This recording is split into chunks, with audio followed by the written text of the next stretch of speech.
ইসলামী ছাত্র শিবিরের সাবেক নেতৃবৃন্দ, সম্মানিত ওলামা ইকরাম, শ্রদ্ধাভাজন শিক্ষক মণ্ডলী এবং আজকের এই প্রোগ্রামের সবচেয়ে বড় আকর্ষণ আমার একান্ত প্রাণপ্রিয় ইসলামী ছাত্র শিবিরের সম্মানিত সাথী ভাইয়েরা, আসসালামু আলাইকুম ওয়া রাহমাতুল্লাহি ওয়া বারাকাতুহু। আলহামদুলিল্লাহ, সবাই ভালো আছো তোমরা? আলহামদুলিল্লাহ। আমরা এরকম একটি উন্মুক্ত পরিবেশে কথা বলার, একত্রিত হওয়ার প্রায় 17 বছর পর সুযোগ আল্লাহ দিয়েছেন। সেজন্য আরেকবার অন্তরের অন্তঃস্থল থেকে মস্তক অবনত করে সিজদা অবনত চিত্তে শুকরিয়া আদায় করছি। সকলে বলি আলহামদুলিল্লাহ। আমাদের প্রিয় শহীদ মুনতাসির রহমান আলিফ সহ শহীদ আবু সাইদ, শহীদ মীর মুগ্ধ এবং শহীদ আব্দুল মালেক থেকে শুরু করে শহীদ নিজামী ভাই, মুজাহিদ ভাই পর্যন্ত এই যারা জীবন দিয়েছেন, আমরা আজকের এই আনন্দঘন পরিবেশে তাদেরকে ভুলতে চাই না। আল্লাহ তাআলা তাদেরকে মানুষ হিসাবে যা অন্যায় আছে, গুনাহ আছে, সেগুলো মাফ করে দিয়ে তার ওয়াদা অনুযায়ী তাদেরকে জান্নাতুল ফেরদাউসের উঁচু মর্যাদা যেন দান করেন। এখন অনেক আহত পঙ্গু ভাইয়েরা আছেন। তোমরা জানো, তোমরাই আন্দোলন সংগ্রামের এই মাঠে সবচেয়ে বেশি ভূমিকা পালন করার তৌফিক আল্লাহ তোমাদেরকে দিয়েছেন। তোমাদের ডানে থেকে শহীদ হয়েছে, তোমাদের বামে থেকে শহীদ হয়েছে, তোমাদের সামনে থেকে শহীদ হয়েছে, তোমাদের পিছন থেকে শহীদ হয়েছে। আল্লাহ তাআলা আমাদেরকে বাঁচিয়ে রেখেছেন। এখনো অনেকে আহত পঙ্গু অবস্থায় আছেন। কারো হাত হারিয়েছে, কারো পা হারিয়েছে, কারো চোখ অন্ধ হয়েছে, কেউ এখনো মৃত্যুর মুখোমুখি হয়ে অসহ্য যন্ত্রণা নিয়ে হাসপাতালে চিকিৎসাধীন অবস্থায় কাতরাচ্ছে। আল্লাহ তাআলা তার খাস মেহেরবানি দিয়ে, শিফায়ে কামিলা আজিলা দিয়ে তাদেরকে পূর্ণ সুস্থতার সাথে যেন আমাদের মাঝে তাদেরকে হায়াতে তাইয়্যিবা দিয়ে ফিরে দেন। সকলে বলো আমিন।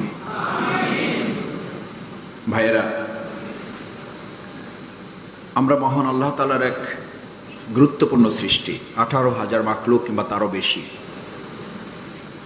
অন্যান্য সমস্ত প্রাণীর মধ্যে আমাদেরকে একটু আলাদা করে আল্লাহ তাআলা পরিচয় দিয়েছেন, ইন্নী জাইলুন ফিল আরদি খলিফা।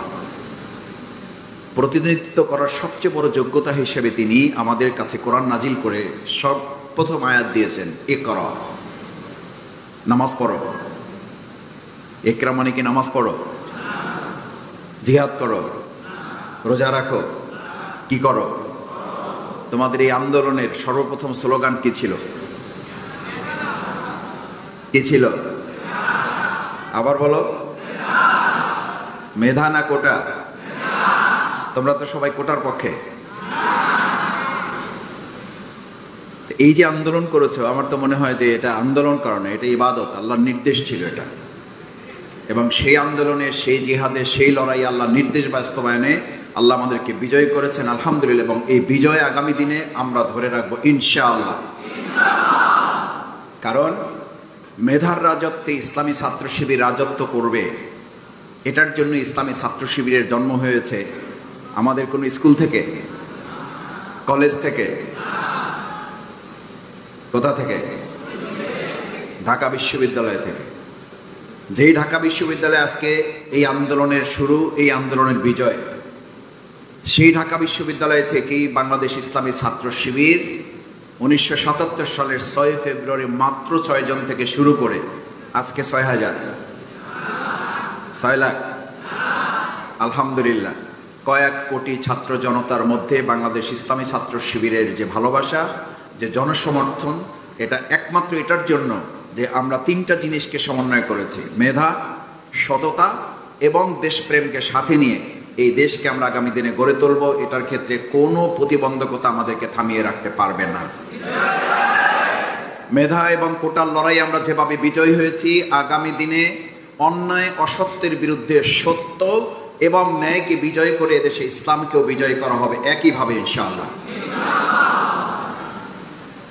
সে বিজয়ের জন্য তোমাদের এবং আমাদের প্রথম কাজ হচ্ছে, প্রিয় ভাইয়েরা, নাম্বার 1,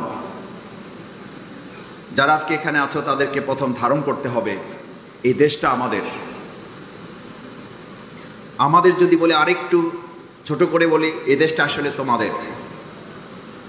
তোমরা এই দেশের, এই বিশ্বের মানুষের ধারণাকে পরিবর্তন করে দিয়েছো। তোমাদের দেখলে এখন আমাদের ভয় হয়। আমি আগেও বলতাম, তোমরা তখন এগুলো হাসতে।